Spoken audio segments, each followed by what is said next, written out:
Hello, good morning to all of you. And आज हम class 6 की एनसीईआरटी बुक को डिस्कस करेंगे। तो ये हमारी जो एनसीईआरटीज़ की सीरीज़ रहेगी, हम कोशिश करेंगे कि इसको हम कंप्लीट करें और आप लोग अच्छे से इसको रिस्पॉन्स करिएगा ताकि हमें भी मोटिवेशन मिले और हम आगे ये जो सीरीज़ है इसको कंटिन्यू रख सकें। ठीक है, तो आज जो हमारा फर्स्ट चैप्टर है एनसीईआरटी क्लास 6 की जो बुक है हिस्ट्री की, तो उसका जो फर्स्ट चैप्टर है वो है क्या, कब, कहाँ और कैसे। ठीक है, तो इसको हम कवर करने की कोशिश करेंगे आज इस वीडियो में। इसलिए आप लोगों से एक रिक्वेस्ट है कि आप इस वीडियो को कम्प्लीटली देखें और अच्छे से सुनें।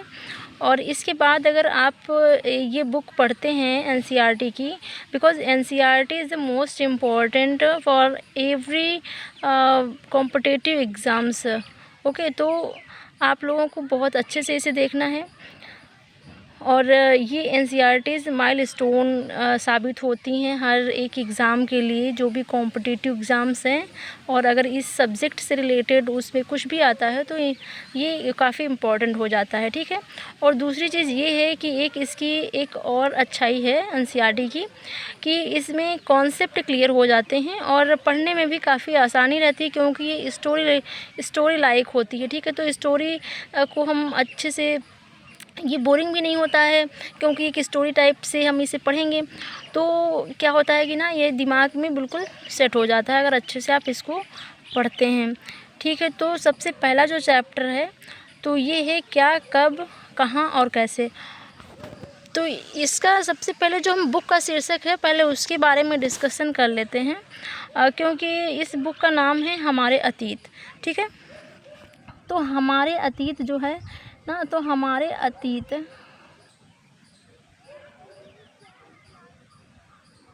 ठीक है, तो इसमें क्या हुआ कि जो हमारे अतीत है इसको बहुवचन में इसलिए यहाँ पे लिखा गया है, इसलिए इसका यूज किया गया है बिकॉज़ जैसे कि जो अतीत है ना, पास्ट है, वो किसी का भी सेम नहीं होता है।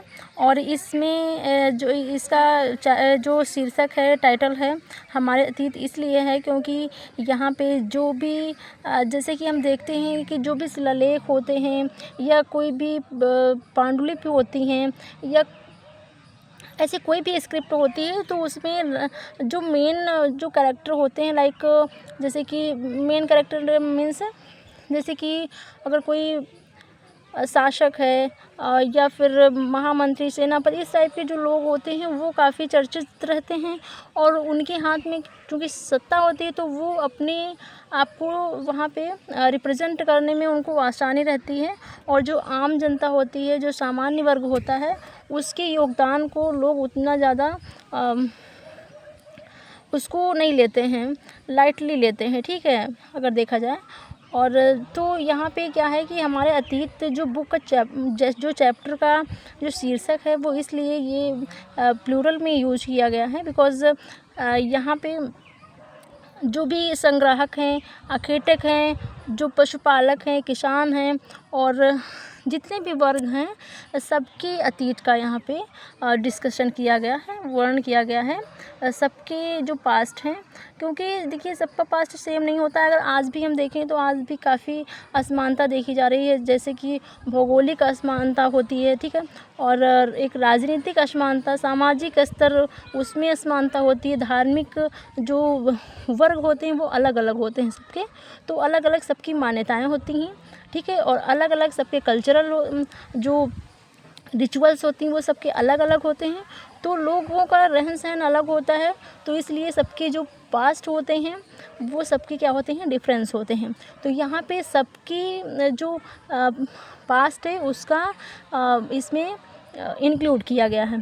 ठीक है, तो यहाँ पे ये नहीं कि हम एक वर्ग विशेष की हिस्ट्री पढ़ रहे हैं, यहाँ पे हम जो है ओवरऑल जो भी डेवलप हुआ है अभी तक उसके बारे में हम जानने की कोशिश करेंगे। ठीक है, तो सबसे पहले यहाँ पे जो चैप्टर के बारे में अब डिस्कस करेंगे हम, यहाँ पे क्या, कब, कहाँ और कैसे। तो ये जो चैप्टर है ना, वो एक लड़की के सवाल से स्टार्ट होता है। वो पूछती है, वो ये उसके मन में एक क्यूरियोसिटी आती है, जैसे कि छोटे बच्चे होते हैं, कुछ देखते हैं तो उनके अंदर एक जिज्ञासा होती है कि ये कैसे हुआ होगा, है ना। तो क्या मतलब क्या हुआ होगा, ऐसा क्या हुआ होगा पास्ट में जो ये हुआ, ठीक है, कब हुआ होगा, कहाँ पे हुआ होगा, कैसे घटित हुआ होगा। तो ये सारी जो चीज़ें हैं इनके यहाँ पे कुछ आंसर्स जो है देखने को आपको मिल सकते हैं कि कौन सी घटना कैसे घटित हुई, कहाँ पे हुई, ये सब जानने को मिलेगा, ठीक है। तो रशीदा के सवाल से यहाँ पे स्टार्ट करते हैं हम सबसे पहले। तो रशीदा जो है वो बैठी क्या कर रही है, अखबार पढ़ रही है, ठीक है, क्लास 6 की बच्ची है। और अचानक इसकी निगाह जो है एक सुर्खी, एक न्यूज़ पर पड़ती है 100 साल पहले। जैसे कि कोई कहानी होती है ना, 100 साल पहले, हज़ारों वर्ष पहले। तो वह सोचने लगती है कि क्या कोई कैसे जान सकता है कि इतने वर्षों पहले क्या हुआ था। उसके मन में क्यूरियोसिटी आती है, ठीक है। तो कैसे पता लगाएं, अब यहाँ पे हम चैप्टर देखते हैं। तो सबसे पहले ये जो 100 साल पहले और हज़ारों वर्ष पहले, लाखों वर्ष पहले, ये सारी जो चीज़ें, जो ये टर्म यूज होते हैं ना, तो इनके लिए कैसे पता लगाएं कि कैसे पता चलता है कि ये 1000 वर्ष की वस्तु हो गई है, 100 साल की वस्तु हो गई है, ठीक है। तो इसके लिए हम क्या करते हैं कि ये जानने के लिए कल क्या हुआ था तुम रेडियो सुन सकते हो, यानी कि जो कल हुआ था, जो आज हो रहा है या 10 दिन पहले हो रहा था, वो चीज़ें तो अभी प्रेजेंट में ही चल रही हैं, तो वो आपके सामने हो रही, तो आपको पता है, ठीक है। टेलीविज़न देख सकते हो या फिर अखबार पढ़ सकते हो, ये सब चीज़ें कर सकते हो। साथ ही यह जानने के लिए पिछले साल क्या हुआ था, तुम किसी ऐसे व्यक्ति से बात भी कर सकते हो जिसे उस समय की स्मृति हो। जैसे कि अगर हमको अपने बचपन की चीज़ें जाननी है जो नहीं याद हैं, तो वो हमारे जो फैमिली मेम्बर्स होते हैं वो हमको बताते हैं, या जैसे कि जो हमारे पेरेंट्स होते हैं या फैमिली मेम्बर होते हैं, उनकी जो घटनाएं होती हैं वो हमको नहीं पता होती हैं, लेकिन वो बाद में डिस्कस करते हैं तो हमको पता चल जाता है, ठीक है। लेकिन हज़ारों वर्ष पहले अगर कोई चीज़ घटित हुई है, लाखों वर्ष पहले कोई चीज़ घटित हुई है, तो उसके बारे में हमारे जो फैमिली मेम्बर्स होते हैं वो वहाँ पे नहीं होते ना, तो उनको कैसे पता होगा कि ये कैसे हुआ। तो उसके लिए हुआ कि लेकिन कहते हैं कि ना बहुत पहले क्या हुआ था यह कैसे जाना जा सकता है। तो उसके लिए बहुत सारी विधियाँ हैं, मतलब जैसे कि बहुत सारे स्क्रिप्ट मिले हैं, शिलालेख मिले हैं, बहुत सारी चीज़ें मिली हैं, जो अवशेष मिले हैं प्राचीन काल के, तो उनसे कुछ चीज़ें पता चलती हैं। लेकिन उनको देखने से ये पता कैसे लगाया जाएगा कि वो इतनी पुरानी हो गई हैं, तो उसकी भी कुछ वैज्ञानिक तकनीकी विधियां हैं, तो उससे जो है हम जानकारी प्राप्त करते हैं। लेकिन फ़िलहाल हम यहाँ पे ये देखते हैं कि अतीत के बारे में हम क्या जान सकते हैं, ठीक है, क्या जान सकते हैं अतीत के बारे में। तो अतीत के बारे में बहुत कुछ जाना जा सकता है, जैसे कि लोग क्या खाते थे, कैसे कपड़े पहनते थे, किस तरह के घरों में रहते थे। ये क्वेश्चन मार्क लगा आप देख सकते हैं कि जैसे कि लोग क्या खाते थे, ठीक है, कैसे कपड़े पहनते थे, किस तरह के घरों में रहते थे, ये बहुत सारी चीज़ें जानी जा सकती हैं। जैसे कि हम आखेटकों, यानी कि आखेटक किसे कहते हैं, जो शिकारी होते हैं, ठीक है, शिकार के द्वारा अपना भोजन जो है प्राप्त करते हैं। शिकारियों और पशुपालकों, कृषकों, शासकों, व्यापारियों, पुरोहितों, शिल्पकारों, कलाकारों, संगीतकारों या फिर वैज्ञानिकों के जीवन के बारे में जानकारियाँ हासिल कर सकते हैं। यही नहीं, हम यह भी पता कर सकते हैं कि उस समय बच्चे कौन से खेल खेलते थे, कौन सी कहानियाँ सुना करते थे, कौन से नाटक देखा करते थे, या फिर कौन कौन से गीत गाते थे। ये सारी चीज़ें हम जान सकते हैं। तो सबसे पहले हम ये जानेंगे कि लोग कहाँ रहते थे, ठीक है, लोग कहाँ रहते थे, ये बहुत इम्पॉर्टेंट चीज़ है, ठीक है, क्योंकि बहुत पहले लोग ऐसे जंगलों में भ्रमण करते रहते थे, उनका कोई अस्थायी आवास नहीं था। तो सबसे पहले हमें अवशेष मिले हैं नर्मदा नदी की घाटी से, ठीक है, जो मानव के जो अवशेष मिले हैं वहाँ रहने के, तो वो नर्मदा नदी के पास से मिले हैं, ठीक है। तो नर्मदा नदी के पास से मिले हैं। नर्मदा नदी आगे भी इसका मानचित्र भी है, तो हम दिखाएंगे आपको। कई लाख वर्ष पहले से लोग इस नदी के तट पर रह रहे थे। तो कई लाख वर्ष पहले से लोग इस मतलब नर्मदा नदी के तट पर रह रहे थे, ठीक है। क्योंकि ज़्यादातर बस्तियाँ वहाँ पे होंगी जहाँ पे जल की जो कमी नहीं होगी, है ना, मतलब नदी घाटी में, या फिर इस तरीके से जहाँ की वनस्पति अच्छी हो, उस तरीके की जो क्लाइमेट होती है वहाँ पे लोगों की जो बस्ती होती है वो घनी होती है ना। तो कई लाख वर्ष पहले लोग जो है नर्मदा नदी के तट पर रह रहे थे। यहाँ रहने वाले आरंभिक लोग यानी कि जो शुरुआती लोग थे उनमें से कुछ कुशल संग्राहक थे। ठीक है, संग्राहक मतलब जो आखेटक थे, वो चीज़ें जो है करके, जो संग्राहक जैसे कि जो घूमते रहते हैं जंगलों में और चीज़ें जो है उन्हीं से, जो नेचर से चीज़ें हैं, प्रकृति से चीज़ें जो इकट्ठा करके वो अपने खाने पीने की सामग्री इकट्ठा करते थे, उनको जो है संग्राहक बोलते हैं। ठीक है, जो आसपास के जंगलों की विशाल संपदा से परिचित थे, क्योंकि वो वहीं के निवासी थे, तो वहाँ पे रहते थे और जंगलों से ही अपने खाने पीने की सामग्री जो है वहाँ से निकाल लेते थे। अपने भोजन के लिए वे जड़ों, फलों तथा जंगल के अन्य उत्पादों का यहीं से संग्रह किया करते थे और वे जानवरों का आखेट भी करते थे। तो वहाँ पे लोग क्या करते थे, जैसे कि आज भी हमारा जो भोजन है वो पशु और जो वनस्पति है इस पर डिपेंड है, राइट। तो जैसे कि नेचर से लेते हैं चीज़ें, और तो उसी तरीके से पहले क्या था, पहले उतना ज़्यादा टेक्नोलॉजी विकसित नहीं थी, तो वहाँ पे जो है अपने भोजन के लिए लोग जड़ों का प्रयोग करते थे। ठीक है, कंदमूल खाते थे, फल खाते थे, जंगल के अन्य उत्पाद जैसे कि शहद हो गया, ठीक है, शहद वगैरह हो गया, और तो ये सब चीज़ें हो गई, और संग्रह किया करते थे। और वे जानवरों को आखेट भी करते थे, यानी कि मांस के लिए जानवरों का शिकार भी करते थे। ओके, तो समझ में आया। फिर है, अब तुम उत्तर पश्चिम की सुलेमान और किरथर पहाड़ियों का पता लगाओ। ठीक है, कहाँ की, उत्तर पश्चिम की। तो यहाँ पे देखते हैं कि क्या हुआ था।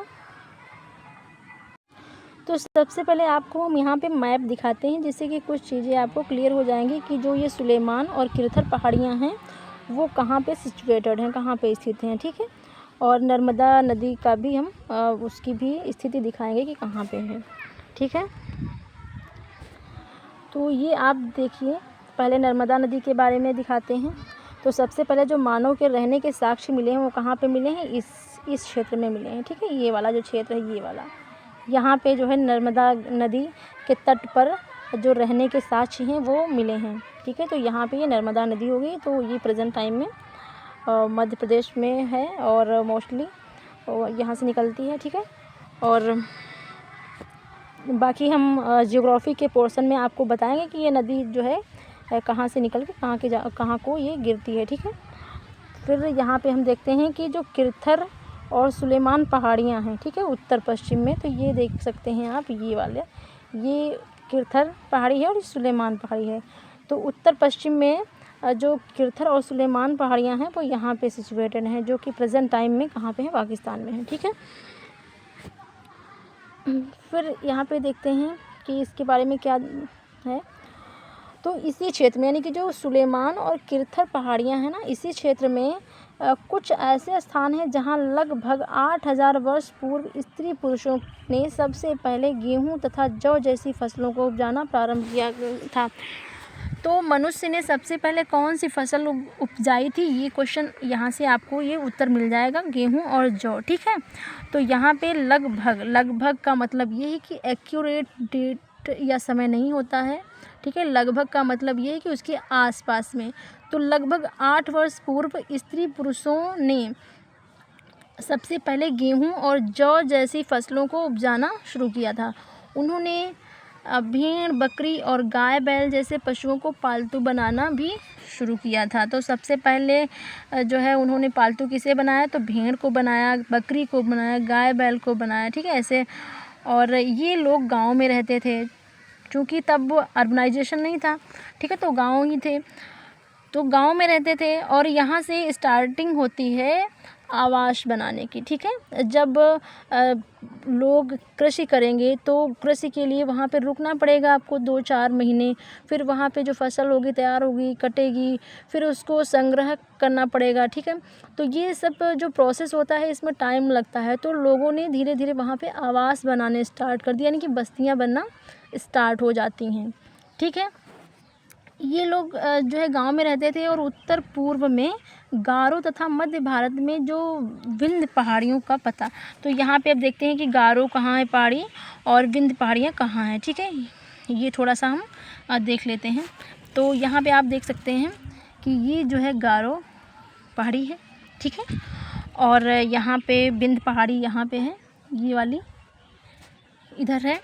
ठीक है, गारो मेघालय में, विंध्य यहाँ मध्य प्रदेश में है। तो इसकी सिचुएशन यहाँ पे है। फिर ये कुछ अन्य ऐसे क्षेत्र थे जहाँ पे क्या है, जहाँ पे कृषि का विकास हुआ।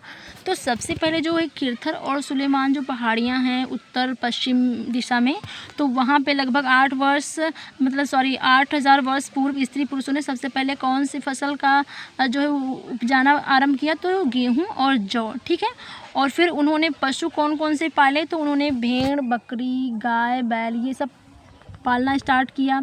ठीक है, पालतू बनाया और इनसे वो अपना जो है खाद्य सामग्री और ये सब चीज़ें इकट्ठा करते थे, प्राप्त करते थे। ठीक है, और फिर जो है गारो पहाड़ियाँ जो हैं उत्तर पूर्व में और मध्य में जो विंध्य पहाड़ियाँ हैं वो हमने बता दिया आपको कहाँ पे सिचुएटेड हैं, और उनको आप अपनी बुक से एक बार और देख लीजिएगा।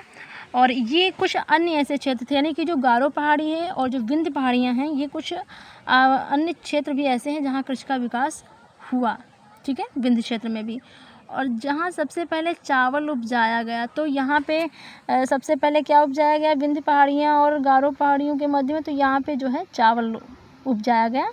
वे स्थान विंध्य के उत्तर में स्थित थे, यानी कि जहाँ पे सबसे पहले चावल उपजाया गया वे स्थान कहाँ पे हैं, विंध्य के उत्तर में हैं।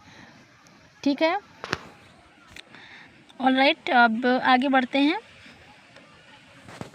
ये मानचित्र है, आप इसको जब पढ़ेंगे, इस बुक को रिवाइज़ करेंगे तो इसको आप एक बार अच्छे से देख लेंगे तो चीज़ें पता चल जाती हैं कि कौन सी नदी कहाँ पे सिचुएटेड है और कौन सी साइड कहाँ पे। ठीक, फिर हम देखते हैं मानचित्र पर सिंधु तथा इसकी सहायक नदियों का पता लगाने का प्रयास करें। तो अभी हमने देखा था, ये देखिए सिंधु नदी, ये यहाँ से ये सिंधु नदी है। ठीक है, ये वाली ये सिंधु नदी है। ठीक है, फिर यहाँ पे क्या हुआ था, अब यहाँ इसके बारे में देख लेते हैं। सहायक नदियाँ उन्हें कहते हैं जो एक बड़ी नदी में मिल जाती हैं। ठीक है, तो सिंधु नदी की सहायक नदियाँ बहुत सारी हैं, जैसे कि ब्यास है, झेलम है, चिनाब है, ये सारी जो है नदियाँ हैं। लगभग और भी हैं काफ़ी, तो उसको हम ज्योग्राफी के चैप्टर में कवर करेंगे। ठीक है, इसमें अगर कवर करेंगे तो फिर ये वाला पोर्शन बहुत लेंथी हो जाएगा। लगभग 47 वर्ष पूर्व इन्हीं नदियों के किनारे कुछ आरंभिक नगर फले फूले। ठीक है, तो नगरों का विकास कहाँ पे, किस नदी की द्रोणी मतलब घाटी में हुआ, तो वो हुआ सिंधु नदी। ठीक है, सिंधु और इसकी सहायक नदियों के आसपास में 47 वर्ष पूर्व, लगभग 47 वर्ष पूर्व इन्हीं नदियों के किनारे कुछ आरंभिक नगर जो है विकसित हुए। गंगा व इसकी सहायक नदियों के किनारे तथा समुद्र तटवर्ती इलाकों में नगरों का विकास लगभग 2500 वर्ष पूर्व हुआ। ठीक है, तो जो इसकी सहायक नदियां हैं और जो सिंधु नदी की जो सहायक नदियां हैं उनके किनारे और समुद्र तटवर्ती इलाकों में नगरों का विकास लगभग 2500 वर्ष पूर्व हुआ। जैसे कि हड़प्पा वगैरह, जो ये हड़प्पा सभ्यता है, ये उसी टाइम पीरियड में विकसित होना स्टार्ट हो गई थी। ठीक है, 4700 वर्ष पूर्व मतलब स्टार्टिंग हुई थी, और बाकी धीरे धीरे और डेवलपमेंट हुआ तो वो एक अलग सेगमेंट आ जाता है कि वो इंडस वैली सिविलाइजेशन का वो अलग एक टाइम पीरियड बन जाता है। ठीक है, गंगा तथा इसकी सहायक नदी सोन का पता लगाओ। गंगा के दक्षिण में इन नदियों के आसपास का क्षेत्र प्राचीन काल में मगध नाम से जाना जाता था। ठीक है, तो गंगा जो नदी है ना, गंगा नदी के दक्षिण में इन नदियों के आसपास जो इसकी सहायक नदियां हैं उसके आसपास का जो क्षेत्र था उसको क्या कहते थे? मगध कहते थे। ठीक है, मगध। और मगध उस टाइम बहुत ही शक्तिशाली राज्य था। इसके शासक बहुत शक्तिशाली थे और उन्होंने एक विशाल राज्य स्थापित किया था। देश के अन्य हिस्सों में भी ऐसे राज्यों की स्थापना की गई थी। ठीक है, तो मगध जो है काफ़ी प्राचीन राज्य रहा है, बहुत ही शक्तिशाली यहाँ के राजा हुए हैं। ठीक है, तो ये गंगा के दक्षिण में विस्तृत था। लोगों ने सदैव उपमहाद्वीप के एक हिस्से से दूसरे हिस्से तक यात्रा की। ठीक है, यानी कि भारत के एक हिस्से से दूसरे हिस्से तक यात्रा की। कभी कभी हिमालय जैसे ऊंचे पर्वतों, पहाड़ियों, रेगिस्तान, नदियों तथा समुद्रों के कारण यात्रा जोखिम भरी होती थी। फिर भी ये यात्रा उनके लिए असंभव नहीं थी। ठीक है, अतः कभी लोग काम की तलाश में तो कभी प्राकृतिक आपदाओं के कारण एक स्थान से दूसरे स्थान जाया करते थे। जैसे कि जो ये यात्राएं होती थी, लोग भ्रमण करते रहते थे, तो वो उनकी ज़रूरतों की, अपनी ज़रूरतों के लिए, ज़रूरतों की पूर्ति करने के लिए वो एक स्थान से दूसरे स्थान जो है भ्रमण करते रहते थे। जैसे कि उन्हें कभी किसी चीज़ को खोजते खोजते पहुंच गए, जैसे कि अभी जंगल में आखेट कर रहे हैं तो वहाँ से वो जानवरों की तलाश में एक स्थान से दूसरी जगह बहुत दूर तक पहुंच गए, या फिर जहाँ पे रहते हैं वहाँ पे कोई ऐसी प्राकृतिक आपदा आ गई, जैसे कि सूखा पड़ गया या किसी भी महामारी या भी कोई भी क्लाइमेट की वजह से वहाँ से लोग पलायन करके दूसरी जगह पर चले जाते थे। तो वो भी एक जो है भ्रमण का एक वो ही था। ठीक है, क्योंकि पहले लोग जाते थे, देखते थे कि कहाँ पे कैसी एटमॉस्फेयर है, एनवायरनमेंट है वहाँ का, फिर वहाँ पे वो लोग बस्ती बनाकर रहने लगते थे। ठीक है, कभी कभी सेनाएं जो हैं दूसरे क्षेत्रों पर विजय हासिल करने के लिए जाती थी, तो कभी कभी लोग क्या करते थे कि दूसरे राज्यों पर जो है विजय प्राप्त करने के लिए भी पहुंच जाते थे।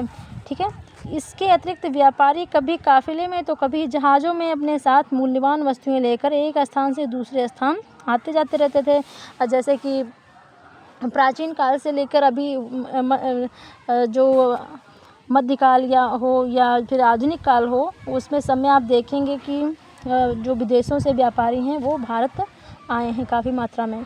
ठीक है, धार्मिक गुरु या फिर कोई जो व्यक्ति है अपने धर्म विशेष का प्रचार प्रसार करने के लिए यात्रा कर रहा है, एक देश से दूसरे देश जा रहा है। ठीक है, तो धार्मिक गुरु लोगों को शिक्षा और सलाह देते हुए एक गांव से दूसरे गांव तथा एक कस्बे से दूसरे कस्बे जाया करते थे। कुछ लोग नए और रोचक स्थानों को खोजने की चाह में उत्सुकतावश भी यात्रा किया करते थे। इन सभी यात्राओं से लोगों को एक दूसरे के विचारों को जानने का अवसर मिला। ठीक है, आज लोग यात्राएं क्यों करते हैं? तो यात्रा करने के कितने लाभ हैं आप यहाँ पे देख सकते हैं कि एक जगह से दूसरी जगह जाने से या फिर जो सोशल इंटरेक्शन है उससे हमारे विचारों को और गति मिलती है और हमें बाकी जानकारियाँ बहुत ज़्यादा मात्रा में मिलती हैं। ठीक है, तो आज लोग यात्राएं क्यों करते हैं, ये क्वेश्चन है।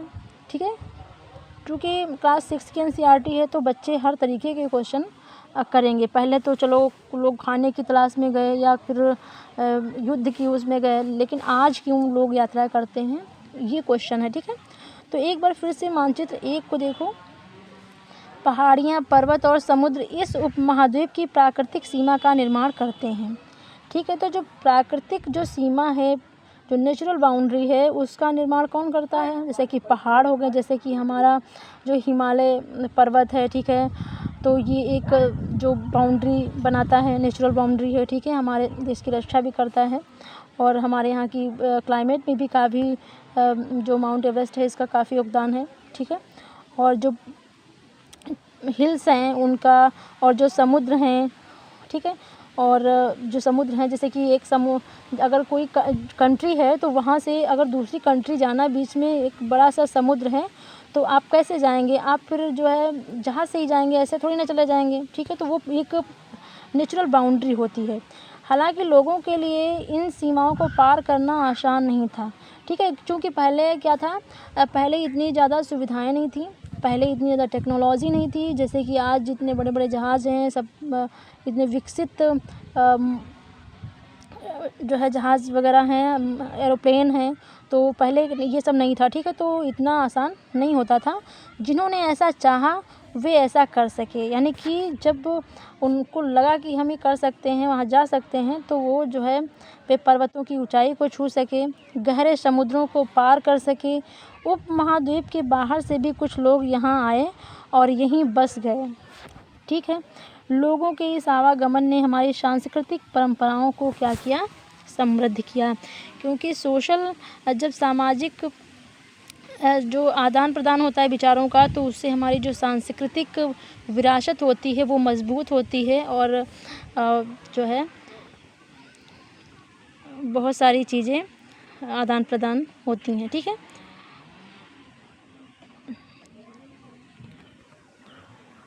फिर यहाँ पे एक छोटा सा कॉलम है, आप यहाँ ये वाली भी जानकारी आप ले लीजिए।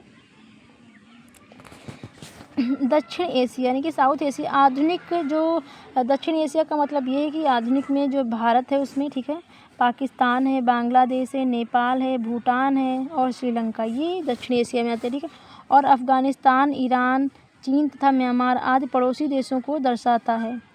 ठीक है, दक्षिण एशिया एक महाद्वीप से छोटा है, लेकिन विशालता तथा बाकी एशिया से समुद्रों तथा पहाड़ियों और पर्वतों से बटे होने के कारण इसे प्रायः किसकी संज्ञा दी जाती है, उपमहाद्वीप को दी जाती है। तो दक्षिण एशिया को उपमहाद्वीप की जो है संज्ञा दी जाती है। ठीक है,